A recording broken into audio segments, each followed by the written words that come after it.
जय श्री राम। मैं अनीता मित्तल आज आपके साथ जीवन में सुखी रहने के लिए हमें क्या करना चाहिए,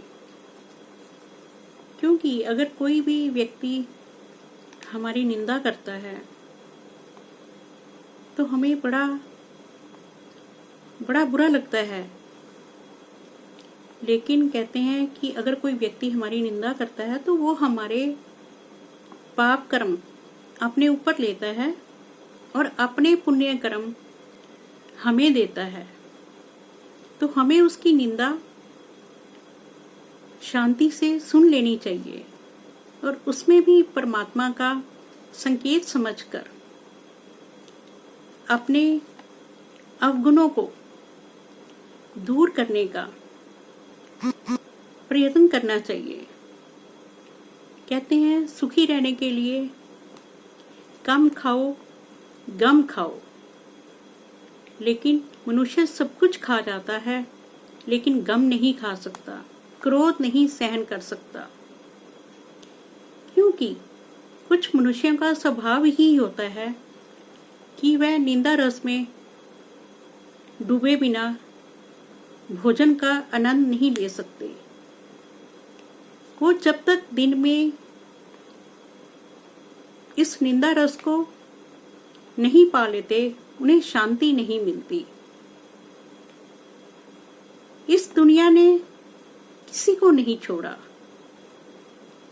इवन कि भगवान को भी नहीं छोड़ा।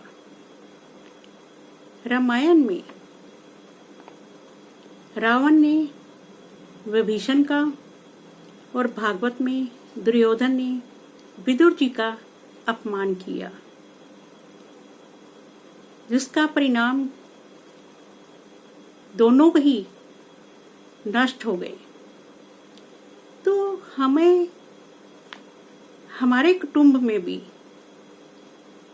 कोई ना कोई व्यक्ति ऐसा होना चाहिए जो पुण्यशील हो, धर्म के कार्य करता हो, जिससे कि पूरा परिवार सुरक्षित रह सके। क्योंकि कहते हैं कि एक ही धर्मात्मा व्यक्ति 21 पीढ़ियों को तार देता है। तो अगर हम अपने अंदर धर्म के गुण रखकर और निंदा और प्रशंसा को एक सम समझकर इक्वल अवस्था में ही रहें तो हमारा जीवन सुखपूर्वक बीता चला जाएगा।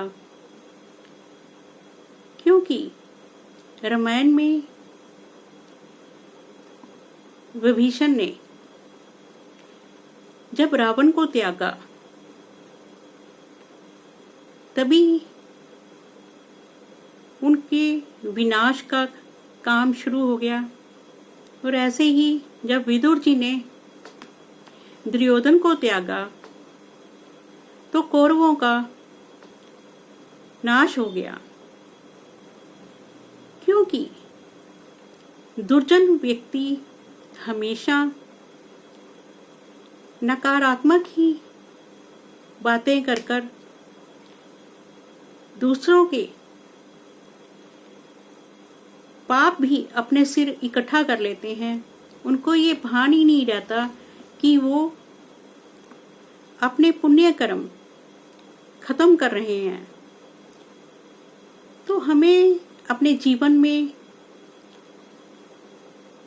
पुण्य कर्मों को एकत्र करने के लिए अपने मन को धार्मिक कार्यों में लगाना चाहिए, ताकि हमारा जीवन सुख शांति से बीत सके।